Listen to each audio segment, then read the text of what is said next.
Մի կողմում Հայաստանի գլխին կախված պետական պարտքն է 14 միլիարդ 68 միլիոն դոլար։ Մյուս կողմում ԵԱՏՄ-ի փակ դուռը հայ տնտեսվարողի համար։ Ու նման ճգնաժամային իրավիճակում Փաշինյանի կառավարությունը պետբյուջեից սուբսիդիաներ է տալիս տնտեսվարողներին, հավանաբար նրանց բողոքի ձայնը լռեցնելու համար։ Այս ամեն ինչը չի լինելու։ Անձիկ ովքեր պնդում են, որ հետադենք 2-3 շաբաթ հետո, 2-3 օր հետո ընդհանենք Բուլղարիայից ընդհանրեն կտանեն, այնտեղից կտանեն, սկանդինավյան կհեղենցիր անով,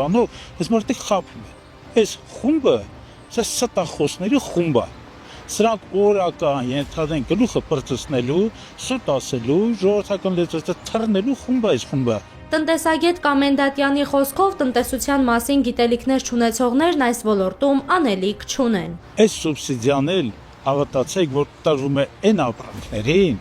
որոնք արդեն առաքվել են, ետ են գալի, բայց որոնք որ չեն առաքվելու, սահմանը չեն անցնելու, դրանց հետ կապված սուբսիդիաներ չի լինելու։ Փորձագիտական հանրությունը նախազգուշացնում է, կառավարության ռեսուրսները կբավարարեն առավելագույնը 6 ամիս։ Արդեն աշնանը ֆերմերներն ու փոքր բիզնեսը կկանգնեն կոտրած տաշտակի առաջ, երբ սուբսիդիաները դադարեն, իսկ ավանդական շուկաների դռները մնան փակ։ Առնվազն 200 միլիարդ դրամի կարգի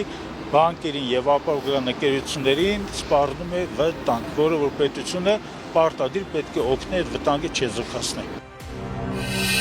Բաժանորդագրվեք Արմաթ մեդիայի ալիքներին սոցցանցերում, հետևեք մեզ նաև Armat Media AM կայքում։